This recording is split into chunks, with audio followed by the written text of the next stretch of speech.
Hey everyone, welcome to episode 3 of Cultiverse, our entertainment podcast discussing film, TV and all things culture. I'm Tom. I'm Carl.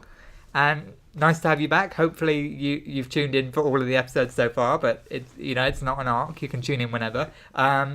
We this week going to be going back to our normal format after our homecoming review last week of news and then a talking point at the end talking about the Doctor Who season finale. So, Carl, do you want to lead off with the first news story for the week? Yeah, we've got a few bits of news this week. Probably the news that broke this morning was the rumoured fifth Bond film, Daniel Craig returning to reprise his role. Yes. Don't know what your kind of thoughts are. There's also the add-on that they're trying to get Adele back to make the title song. Yeah. I think so. Yeah, it's Daniel Craig's fifth film after Casino Royale, Quantum of Solace, Skyfall, and Spectre. Yeah. I think a lot of the other Bonds have done a lot more than 4 films, so it's totally cool to get him back for another film. Do you not think he's too old? I don't. He's even 51. know. 51. It's one of the older. I mean, we've had Peter Capaldi do Doctor Who. You know, you can have an old. But I think that's a different role. It is a different role. He's got to be this good-looking agent, suave. He don't know if he's in the same shape he was when he was doing Casino Royale and stuff. A few years back. No, I don't know. I think he's one of the better Bonds we've had. So I think I'm just keen to see more of him and maybe see him, if this is his final film, send him out on a bit of a stronger note. They tried to do a bit of a wrap-up storyline for him in Spectre, but it let me down. It just didn't fit. It felt very inconsequential. So if that's what they're trying to do here, bring him back for one more before the New Blood, then I'm totally happy with it. It seems like they're trying to get back to that Skyfall hype with Adele, and yes, maybe they want to try and get all that money they got from that film. But yeah, he's a good Bond. He's not one of my favourites. I'm more of a Pierce Brosnan man. Ooh, yeah, I'm not. I don't like the really gritty Bond. I quite like it when it's a bit more cheesy, a bit more ridiculous. Yeah, a little bit more ridiculous, a bit more kind of. But you got Kingsman for that now. No, I was about to say we got Kingsman. I love Kingsman. It's one of my favourite films the last few years. So you're a Die Another Day fan? I love Die Another Day. Yeah, really? I've not seen it since I was like 9. Maybe that's why you. But you've got GoldenEye. GoldenEye is fantastic. Yeah. Tomorrow Never Dies. I haven't seen it myself. Is that the one with the Halle Berry in it? Yeah. No, it's Halle Berry's in. Or is she Die Another Day? She's in Die Another Day. Okay. I might be wrong about that. Who knows? But yeah, Tomorrow Never Dies is good. GoldenEye is fantastic. Got Sean Bean dying, you know. Sean Bean never dies in these films. It was weird to see him die in that departure from the norm. Really, it was really weird. I'm looking forward to it. It should be okay. I would kind of like to see another actor cast. I'm not sure. I think Daniel Craig's had his time now, and especially after his comment about he said. Famously said that he'd rather slit his wrists than do a Bond film. In Mental Health Week, no less, which was... I'd love to know what's changed. Is it a big sack full of money arrived at Daniel Craig's doorstep? I think what's changed is his PR team, probably, for starters, after that comment. I'm assuming so. Yeah. No, the Adele thing you mentioned was interesting.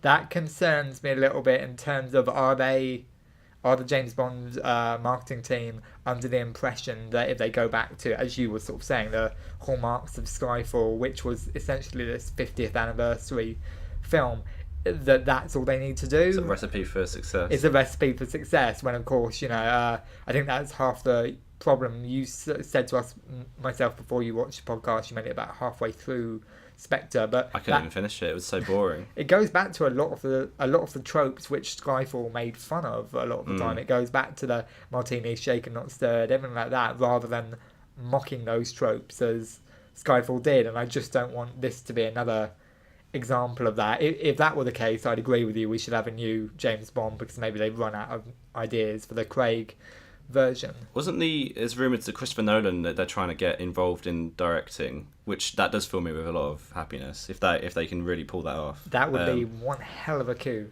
Because he's fresh out of doing Dunkirk, so if he could be on board for a Bond film, I'd love to see that. And he wouldn't necessarily need to. I think Chris Nolan's fear with why he didn't do Man of Steel was that it was getting into this deep lore and trying to set up a universe, and that's not really what he's about. He likes making his own story. Yeah, he could do a one-off. James Bond would let you do that.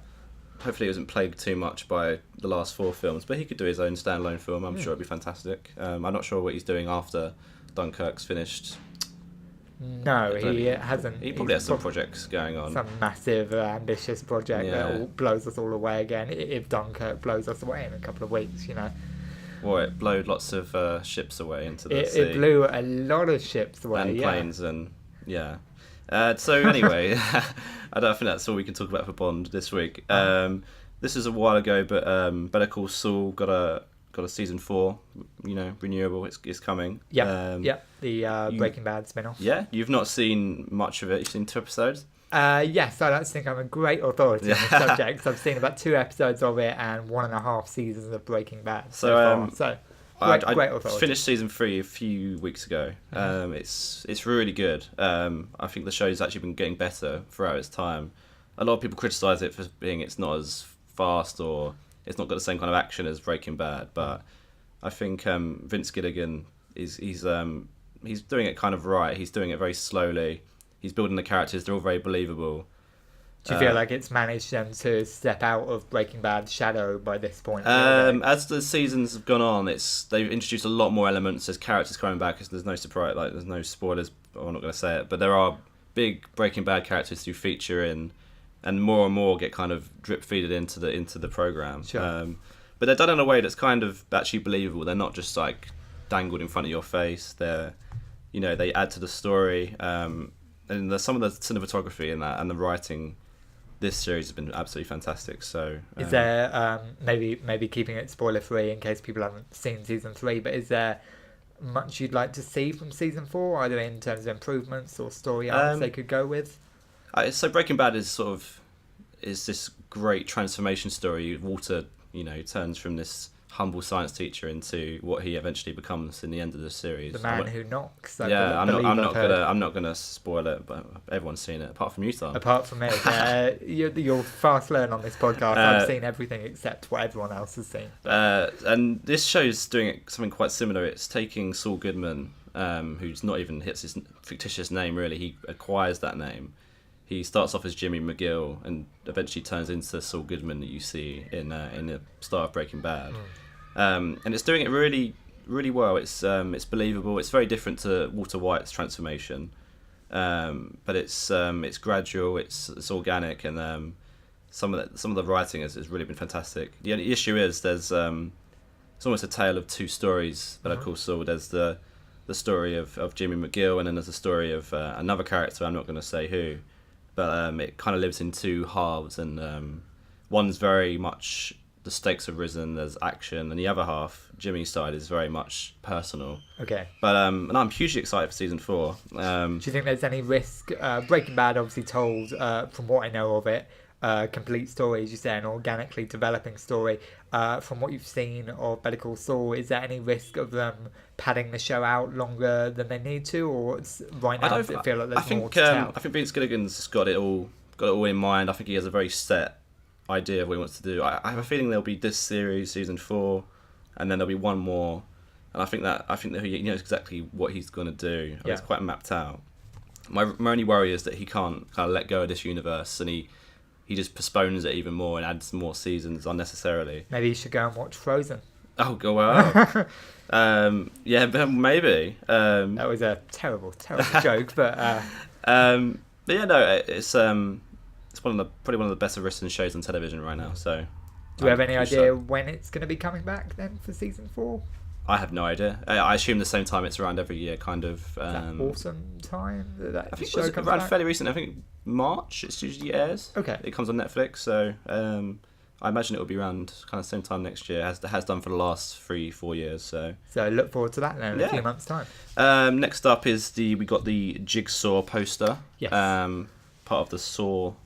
I guess a kind of a reinvigoration of the Saw franchise, which we've not seen in a while. No. After the supposed Saw 7, the final chapter, they are bringing it it's back. A new book. There's a whole new book. There's new chapters. Exactly. Well, they've just taken out. It's not officially part of the Saw franchise in that way, just because they've gone. Oh, it's a different name. It's Jigsaw. So it's It's so different. is it definitely a step away from? There's got to be connection. Yeah. No. I meant that in a. I think they want to distance it with that different name in the same way that maybe trying to think 10 Cloverfield Lane or spin-off horror franchises don't want to be completely connected. I think it's going to be a continuation, but now a few years have passed, I believe 3 or 4 since the last Since Saw film. 7. Yes, since Saw 7. I think they're going to try and revive it, so that probably the tropes, I think Tobin Bell is still involved in some way, maybe flashbacks as Jigsaw, the original character, but other than that, I think it's a totally new cast on the whole, so they're trying to start it out a few years later. I think with along the lines of some killings that are being done by people dressed in the pig masks that you do see on the poster, and of course Jigsaw's been dead for years by this point, so who can be committing the murders? What a mystery. What a mystery. Never done in this franchise before. Incredible. A copycat killer, almost. A copycat killer. We definitely haven't had Not that seen for that six, before. six Not Saw seen that films before at all. in a row at all. No. I think it's fair to say both of our best memories of the franchise are from Saw 1. Yeah, I think that's fair to say. I really like Saw 1. And Saw 2 is fine. Saw 2's the one where he's taken on an apprentice, isn't it? It's there's the cop and his daughter, Yes. or is it his son? Yeah. One of his children, maybe both of them, are trapped, and he's seeing the live video stream. Yes, well, It's he thinks he thinks it's the live video. Spoiler stream. alert! It's not live. Spoiler alert for this decade-old film. The clue is to just listen to Jigsaw in these films. He should have just waited and chilled. Exactly. He should have known his MO. He's not a very good cop, but absolutely. Yeah, no, he should definitely have. Saw done his one research. fantastic. Maybe it's not aged as well actually, but when I last saw it a good few years ago, it was really good.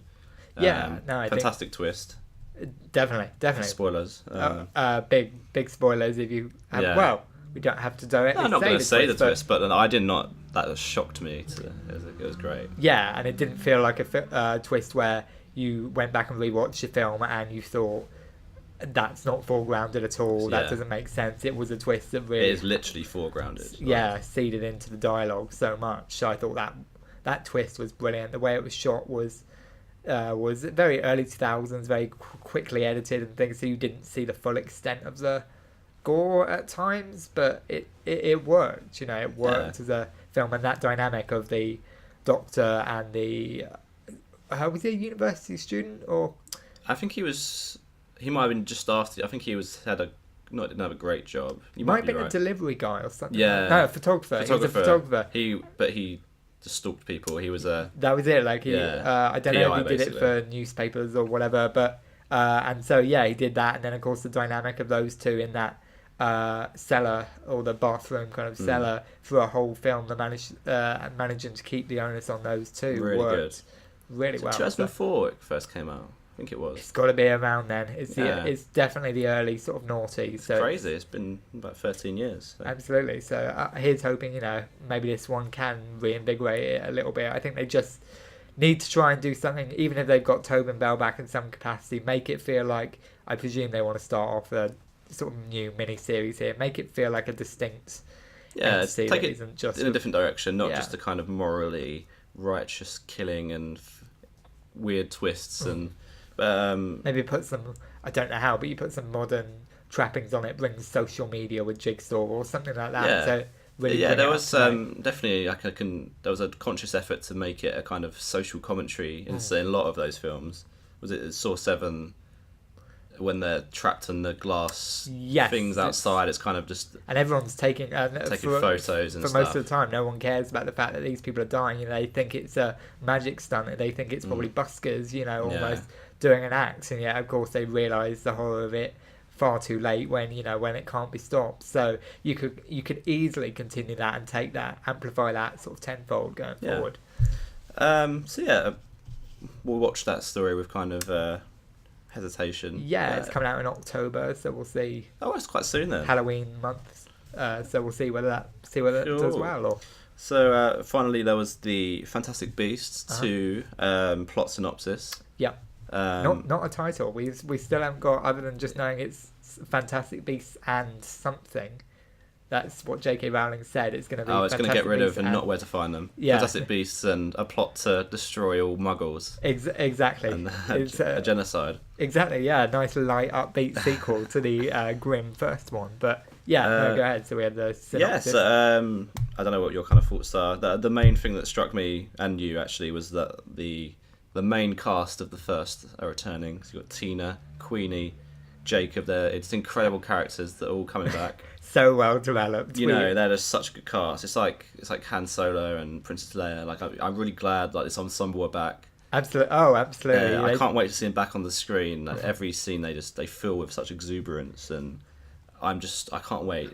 My favourite character, Jacob. I'm really excited. So deep, so much. There's so much going on there, and Tina, you just look at him like, oh, look at her. Sorry. And yeah, look at her. That's a plot twist. But look at Tina, and you think, why? How comes Harry Potter had 7 books dedicated to him, and then Tina's only had nothing to work on? Yeah, we needed Tina. You had Tina and Goldie and Jacob to have seven books dedicated to them. Maybe we'll get that now. J.K. Rowling doesn't seem to, other than detective novels, seem to be doing much else other than building the Harry Potter universe whilst not writing books. So. Speaking of Vince Gilligan not being able to let go franchises, yes, I don't think maybe J.K. Rowling's going a bit over the top with her 5 films planned. I think that might be a little overboard. Were we there when we were there when it was announced? Yeah.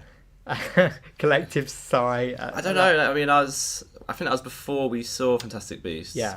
And we still had a bit of a hope that it would be good, or at least okay. We saw the first 10 minutes, and I remember thinking that looks the first 10 minutes are really good. The first 10 minutes are really good. Set up the atmosphere brilliantly. Yeah. But you may have gleaned sort of listeners from a moment ago when we were talking about the characters of Fantastic Beasts that we didn't quite think we they weren't were the biggest fan, to say the least. I remember coming out of that movie and just thinking, now that was a tale of 2 films. There was the fun, light-hearted beasts romping around, capturing them, and then there was the dark Grindelwald, well, you had the witch hunting and all this, wizards suppressing their own powers to avoid detection, in a sort of social, racial commentary type.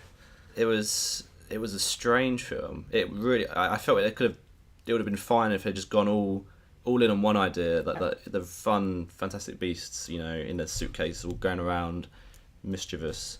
And then you've got the really dark undertones of that film. Yeah, or almost. Yeah, it felt as if it maybe had to appease both the newcomer sort of little kids who maybe just read their first Harry Potter book, and you've got the magical beasts, and then you've also got the people who've just finished up with the main films and how dark they got towards the end. It's kind of a Frankenstein. It just seems. I think that screenplay may have just been ravaged quite early before quite late in the game. I think maybe you could tell it was J.K. Rowling's first proper film screenplay as well.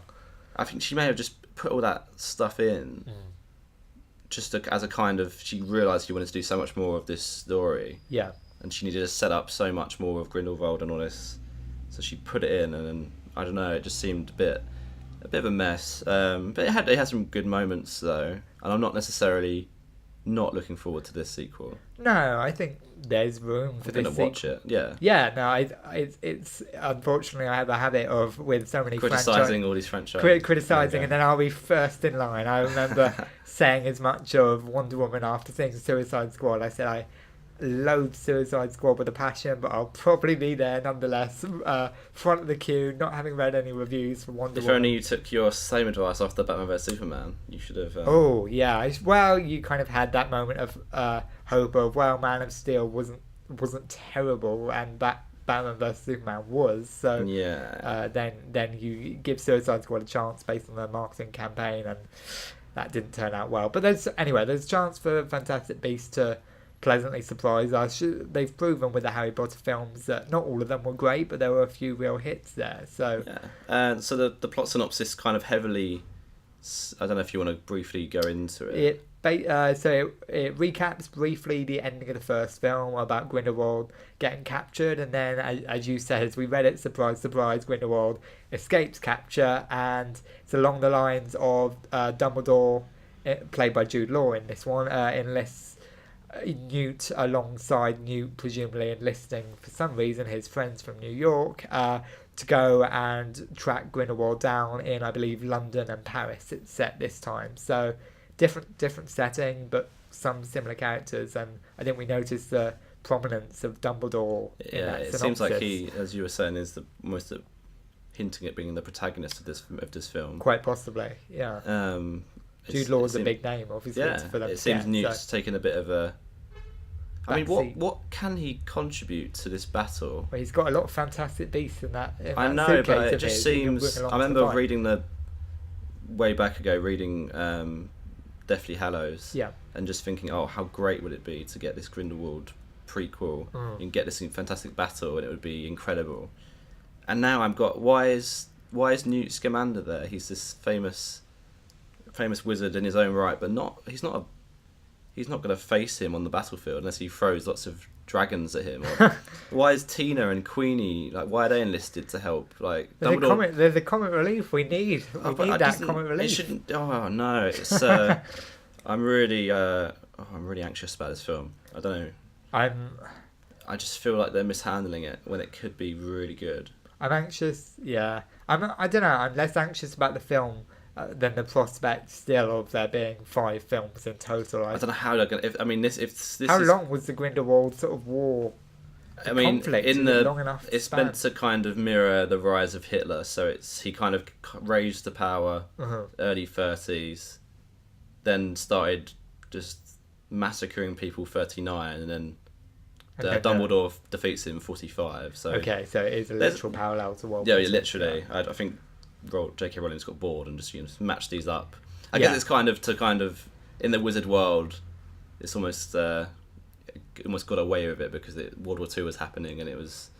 I guess that kind of works. Sort of war behind the scenes. Yeah. Because everyone was so focused on World War II. They didn't notice the wizard going around killing everyone. Yeah, maybe it was all done underground or something like that. But I mean, it could do, but it needs. I just don't think it needs all these comic elements. I don't know why Newt's there.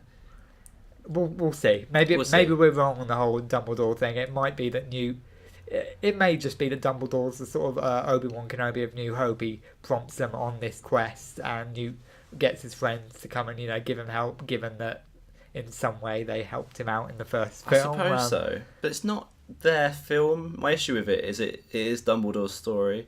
He is the one who defeats him, and it's his presumably his best friend used to be. J.K. Rowling said it used to be his lover. And why? I don't know why Newt's there. It just seems a bit weird. Is it going to be again a tale of two stories as you had the first time round? I mean, this is the guy who you don't know who did it, but it was either Albus or Grindelwald who killed Dumbledore's sister. Yes. When they're battling, and there's got to be so much emotion there. So then you can have all this comic relief. It doesn't seem. Yeah, it just seems a bit bizarre to me. The old catharsis, it gives you some relief. I don't know. I still want to watch it. I don't know, obviously. So maybe we're being a bit too pessimistic about it. Yeah, we'll see. Give it a year or so. It's not out till late next year, I don't believe. So you never know. And now on to our main feature for this evening. Yes. We're gonna give a good old review of Doctor Who finale, the Doctor Falls. Yep, the final episode of Series 10. Yeah. So if you haven't seen it, or if you don't care, then please proceed. Do rest assured that we don't, as discussing just before the podcast began, we don't. We're not talk Doctor Who. We're not an entertainment and Doctor Who podcast. It's the last episode. It's going to be for a long time until Christmas. So, if you're interested in anything else, entertainment, stay tuned. And if you're only here for Doctor Who, come back at Christmas. Obviously. When we're discussing the Christmas special. So, what did you think of the Doctor Falls? Yeah, I absolutely despised it on initial viewing. Okay. And then we watched it again last week. We did. I didn't mind it as much. Why did you despise it the first time around? Oh, there was just so much. It was just the culmination of Capaldi's era. An era which I haven't really got on with. I didn't despise it too much. I just found it quite boring and Deus Ex Machina at the end with the how it was all resolved. Puddle Ex Machina. Puddle. It just seemed it was veering into the supernatural. It went overly dark. It didn't really do anything much for me. Wasn't the episode before pretty dark? To be fair, no. So I don't have an issue with dark. That was it was definitely dark in the last episode, but I found that just superbly written. Everything made sense. It was good sci-fi. All the performances were great. And then I got to this one, and it just seemed the Doctor just seemed to lack a lot of empathy for me. I didn't get that I didn't really get that he really even made any kind of effort to save Bill. I mean, did he just admit kind of defeat after she was converted? He just seemed... He said, yeah, he did say pretty early on, didn't he, that, oh, I will try and save you. And then later Bill asks, were you lying? No. Yeah. Were you right? No. He doesn't believe he can But this is the Doctor who's got two of his companions killed and then transformed into spiritual galaxy-faring... Of course, yeah, it's twice in a row now. And it just seems just like a bumbling fool who... I think... Well, Clara was self-induced, to be fair. Clara was... Not her spacefaring so much, but Clara was self-induced. Her dying was a natural end to her sort of arrogance through that arc, her sort of hubris. With the face of Raven, she was the one to take the tattoo off of Rigsy. Her death came about... and that can come soon enough. Obviously, but I didn't really like Bill too much, but I thought there was a lot more you could do with her. She'd only really scratched on the surface. I liked how she was kind of, wasn't like Clara. She wasn't the know-it-all. She wasn't going around knowing more than Doctor. She was just a nice kind of humble character. Bit of a Donna Noble kind of throwback in that sense. But I don't think the Doctor just seemed to have no clue what was going on. He didn't seem like in control. Was that not part of the point? Oh, maybe it was. In some ways, his speech to one of my favourite elements of the episode was his speech to the Master and Missy about, there's a fair chance here that I'm going to save no one, that we're going to lose. And, in most Doctor Who stories, a fair few characters don't make it to the end of the story. So he's saying, there may not be a point to everything I'm doing here. And what he does is buy Nardole and those other humans a little bit of time on that additional floor they go to, but the Sirenmen can still get catch up. Yeah, it's just a nice comic relief line that Nardole will think of something to get them one step further up, but the TARDIS is gone by this point, so I mean, it's like, I don't think that's going to ever be resolved. I mean, that's Moffat not resolving something that does not sound like him the slightest. I think he tries to resolve it, and then he does it all in one line. Episode. Yeah, one line of an episode, and it's just so unsatisfying. I was thinking of the Time of the Doctor there for a moment, of the resolving in one episode, but you're Night right. of the Doctor as well. Yeah, Night of the Doctor. Wait, which one's Night of the Doctor? The one with Paul McGann? Oh, actually, no, sorry, I meant Time of the Doctor, yeah. You're right. Sure, yeah. He does do it with one line there, and he leaves some stuff totally unresolved. One thing that came to mind was, do you remember when we had Missy back in a Dalek episode, a couple of season 9? At the end, she gets caught by the Daleks, and she goes, "I've just had a very clever idea." What was her clever idea? Next thing we see her, she's about to be executed by those kind of intergalactic executors on that random alien planet we never find anything about.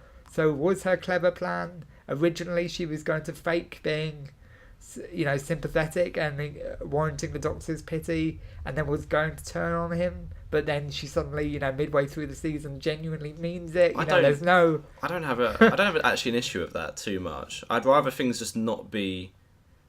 I like things just being up in the air and kind of not addressed, because it's okay. Because when Moffat does attempt to address them, they're just so unsatisfying. Yeah. But you are right. The Missy stuff was really good.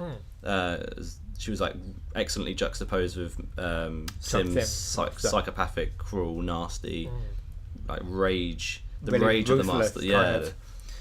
So that was fantastic. Her performance is quite sad throughout the episode, I think. I mean, she comes to this conclusion that she has to kind of stand with the Doctor finally. I think she's almost I thought of her, the story of I wish Missy had been played up more this season, actually, because I think she's almost done as a tragic anti-hero a little bit. Yeah, in this episode in particular, yeah. She is, literally, she is the source of her own outdoing by the end, and I think it's beautifully done that the Doctor, at first I didn't like it, but the fact the Doctor never finds out that Missy was going to come back and help him, whether they'll touch on it at some point at Christmas, I don't know, but the fact he never knows that Missy did actually redeem herself. I did like that, yeah.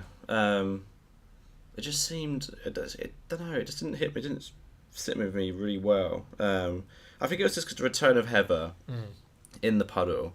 It just ruined it a lot for me, because it was just seemed such a cop out. But they had, it doesn't make it perfect, but they had foregrounded it. They had given Bill the tear and things, and her being told the tear's not hers, and we thought that was a throwaway line in episode 1, but I know, but if those two relationship had been, extended beyond a few lines of dialogue in the season opener, maybe I'd accept it more. But maybe she'd cropped up in a couple of episodes through the season or something like that. Bad Wolf-esque. Yeah.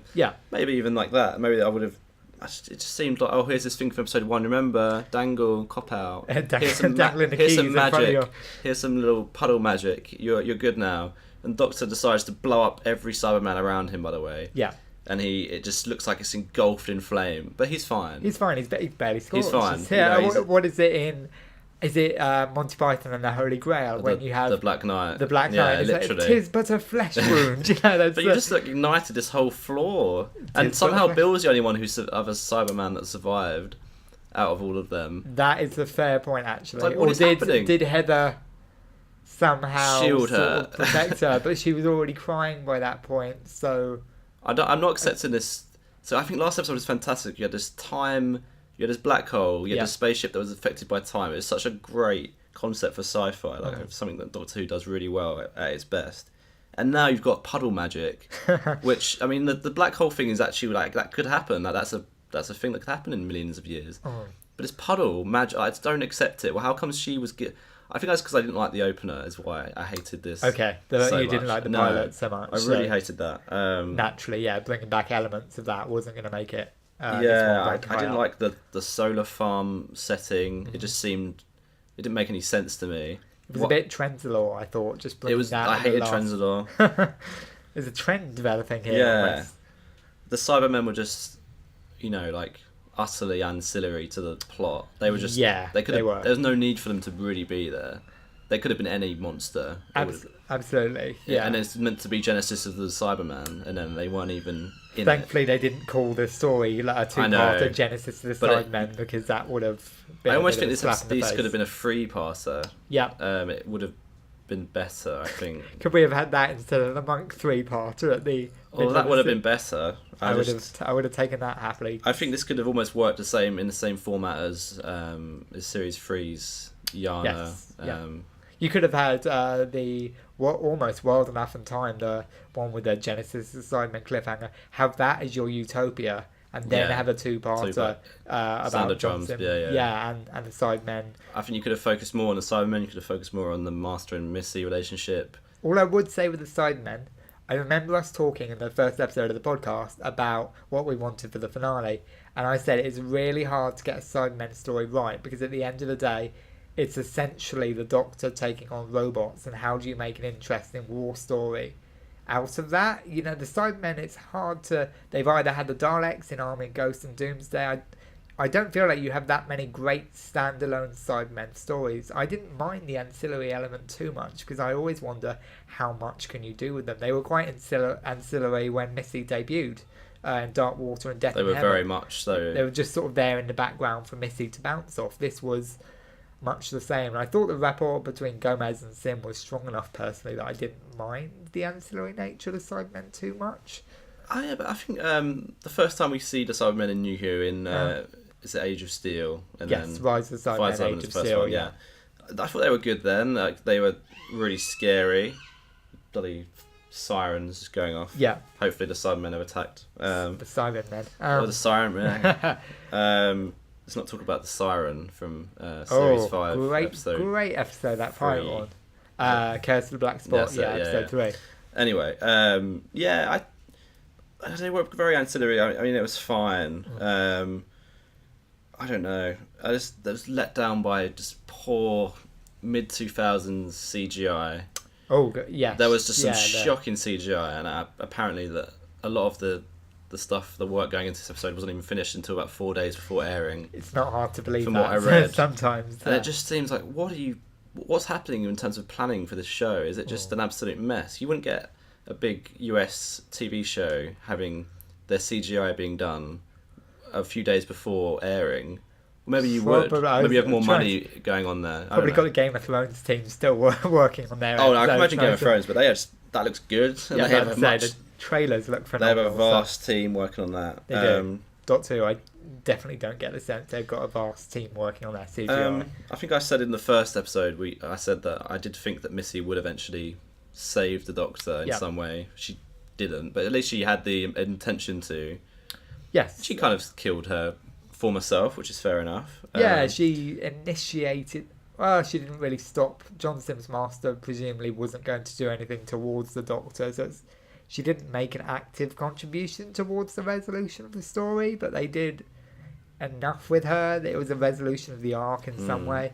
They could maybe have had that factor more into right at the end than they did, have the Doctor witness what happens, but they give her enough of a send-off, and I think it's right in some ways that Bill, especially having been set up as this character who just serves people chips and can be more than that, saves the Doctor in the end in some ways, along with the puddle. But she doesn't. She just gets a puddle to help, and then she leaves him dead on the floor of the TARDIS in hopes that... I mean... Well, where there are tears, there's hope, remember. But she says, Heather says, I could... Can you bring it back to life? I could if you want, but do you want to go look at some pretty galaxy particles first? Yeah. I would love to do that. Let's leave him here. He's fine. I'll show you. And let's just hope that, for some unknown reason, random former companions show up in a montage. Oh, you didn't like that? No. It just that's blasted. That's almost like me saying I didn't love Spider-Man: Homecoming. But what does that even? What's the relevance of that? Like, I know that former companions have said the Doctor a few times. Yeah. But the fourth Doctor regenerated with the Siren. I think it's a homage. It's not gonna 1970. It's not gonna just bring him back to life. I think I don't like Doctor Who when it veers into the stuff that can't be explained in my understanding of the universe. Hold on a sec. So it's a sci-fi show. How much of Doctor Who can be actively like a burping bin in the first in Rose back in 2005? I've been around. I haven't seen that many bins that do burp. Maybe I just haven't been. But you know what you mean. You have there are rules. There's a form of logic. There are set rules and there's logic, and I just don't think this puddle makes any. They give some. It's like travelling through the water molecules in a spaceship. I don't quite know what the logic is. But... And the Doctor just gets back up because he needs to. He needs to exist in this universe.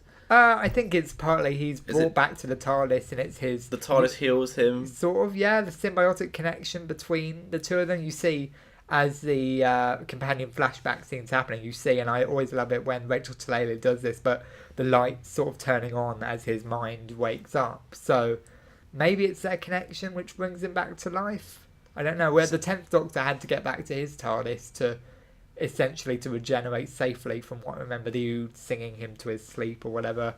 I think he did it I think that was more so he didn't damage anything else, because he seemed quite a violent... Blow up the powerless state as he regenerated. That was a strange send off. I love that Tennant. It was so Tennant just blowing up his TARDIS before the next guy.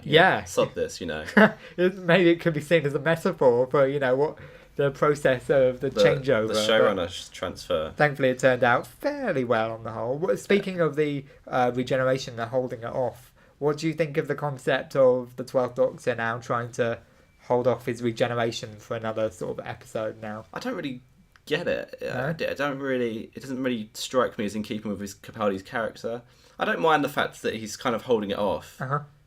But the reason for it just seems strange. Is it because of all the experience and stuff he's sort of accrued during his time as the 12th Doctor? They didn't seem to make that the clearest. Tennant's was clearly like, I like being me. I want to stay as me. I don't want a prophecy to dictate my fate as well, I think. Which I kind of... That was fine. I didn't have a problem with that. And I love Tennant, so I didn't really want him to go anyway. Obviously. I don't want to go.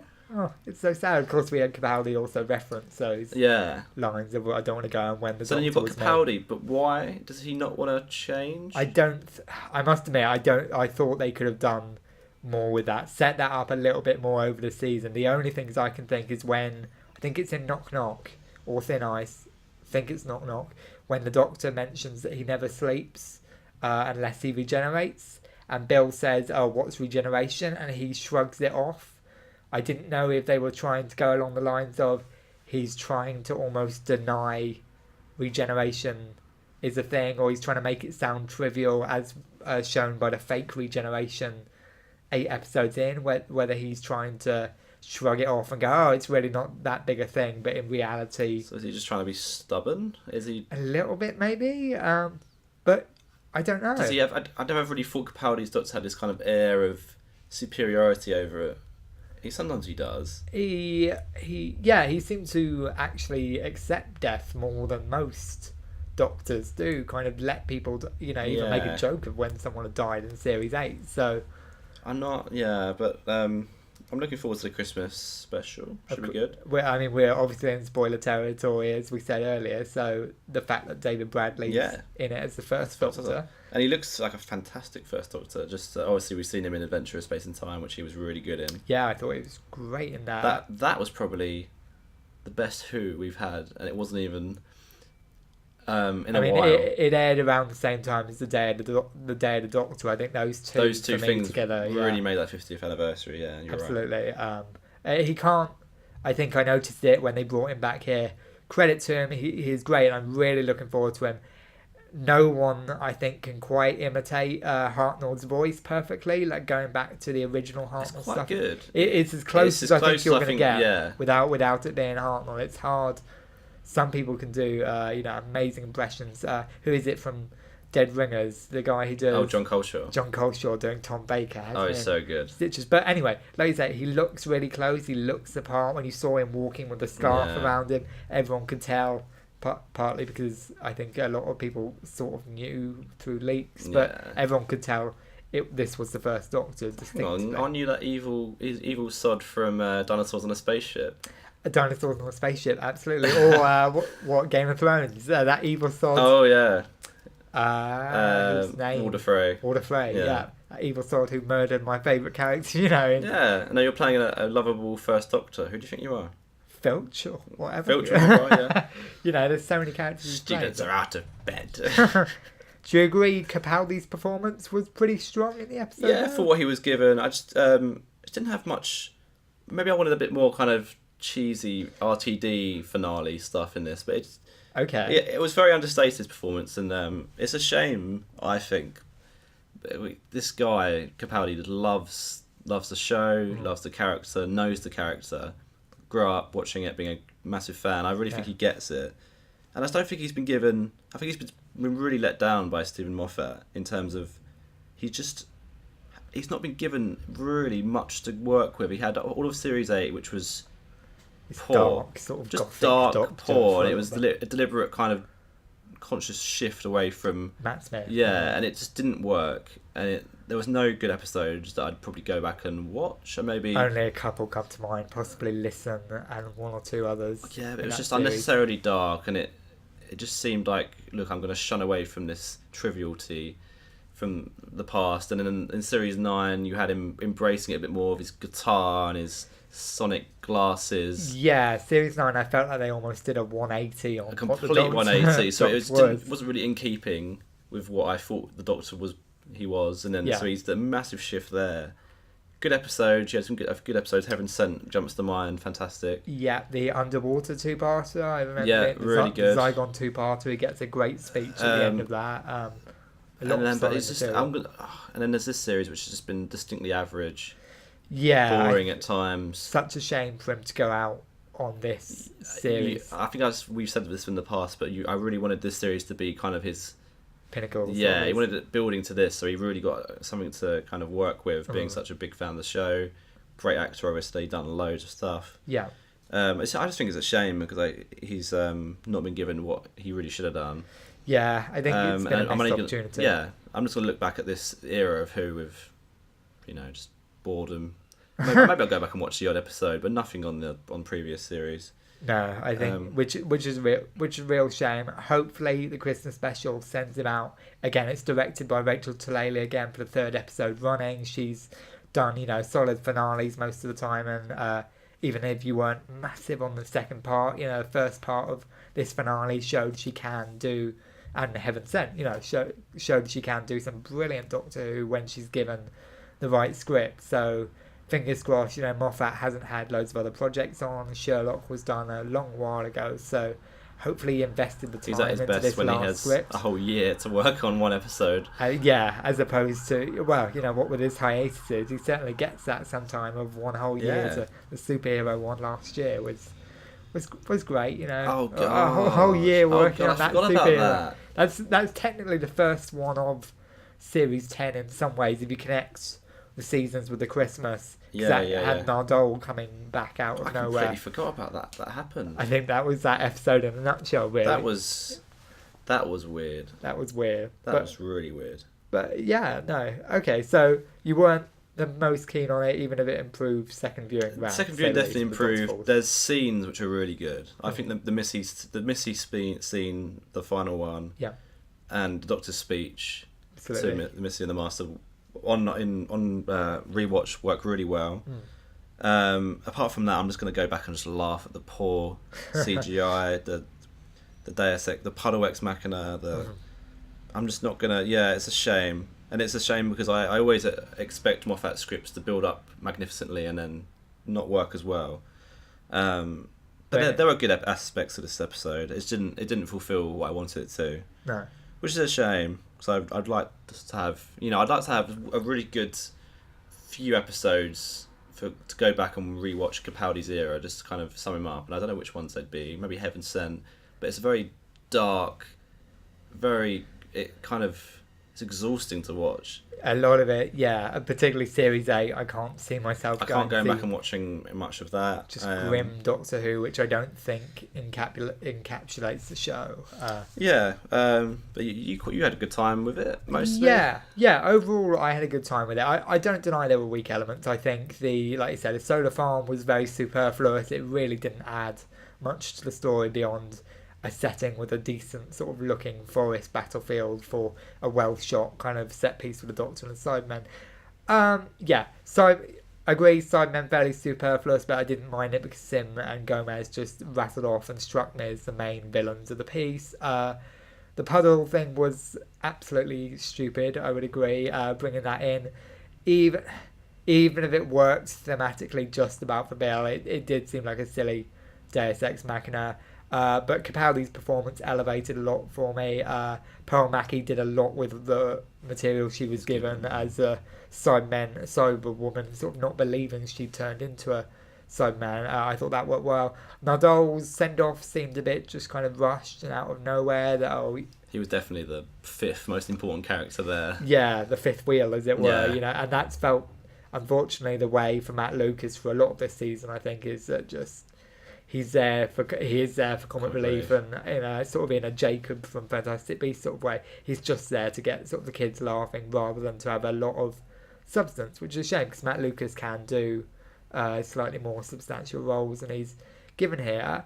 But yeah, overall, strong episode. Love the cliffhanger at the end. CGI wasn't great, but Doctor Who doesn't do great CGI a lot. Never has.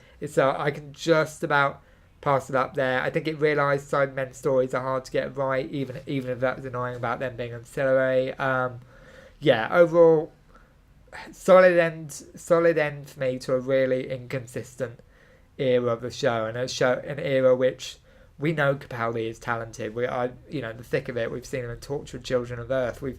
Even the Fires of Pompeii. We've seen him as this really talented actor who can, if the character is written with enough depth, he can, make a role fantastic. So it's a real shame, I think, that for Capaldi it's not been the era that it could have been. So I hope at least it continues for me to end on a strong note with Christmas, however Christmas turns out, and then whoever the next Doctor is after that. Yeah, definitely. I'm looking forward to next Doctor, whoever it may be. Whoever he or she may be. Yeah, I think it might be a woman, I would be very interested if they took that approach, especially after Missy. I think it can work. Yeah, I think so, especially after a lot of what the Doctor said this series about there's not necessarily any reason why he can't be a woman and why he hasn't been. So why isn't it's almost quite weird that... Yeah. If anything, I feel for Chris Kibnall a little bit, because if he does cast a white male Doctor again after that line in the finale saying, we're not that hung up on Time Lords and Time Ladies, or the male or female thing. we can be any. Why would we be hung up on that? So we We're not then hung up turn on to- that. We just choose to be, you know. Yeah, no, we just choose to be hung up on that sort of thing. So Yeah. So I think that'll just about do it for our thoughts on the episode. Yeah, I think so. Yeah. So next week we'll be discussing. We've got a lot on. So We there's have- Game of Thrones. it's Game of Thrones. There is War for the Planet of the Apes. If we've both seen it by that point. Dunkirk is a couple of weeks. away. I think it's ago, the we might 20th. miss that. We'll definitely end up discussing that, and also possibly in our news section. I don't know. It depends on how big the news is, but it's the D23 Expo, so Disney's big expo for talking about Lucasfilm and Marvel and what's coming with them and Pixar next. So it could be a lot of interesting things Cool. to talk about there. So yeah, if you're big Doctor Who fans, you won't enjoy any of our podcasts for the next foreseeable future. Well, I you never suppose. know. There might be Doctor Who news every now and then they can tune into. True, but true. So yeah, thank you all for listening, and we'll see you all next week. And just before we sign off, we've got our social media Yeah, accounts, social media accounts. To plug shamelessly. So I haven't even got them written down. oh but no, I mean, you can follow at Cultiverse Cast on Twitter. Yeah. Or I believe if you just search into Facebook the word Cultiverse, I don't think there are many other Hang on, pages I'll get taken them up up. on that name. I'll get them up. We have it on our cover. You're here for the most exhilarating part of the podcast, where we search for the link. Yeah, so Facebook, it's just Cultiverse/Cultiverse. Twitter, as Tom said, at Cultiverse Cast, and SoundCloud is just /Cultiverse. So that's pretty simple. Yeah. And on YouTube, we are just. I think you have to search Cultiverse Podcast. We haven't got an official URL yet. We will, for next time, make sure we got that all. You can't, and so you need to get a certain amount of views. So basically, guys, we need you to be viewing Yeah. these videos as much as So possible. for the two of you still listening, thank you for listening. Mum, Dad, thank you for that. And yeah, so we'll see you next week for hopefully a really fun.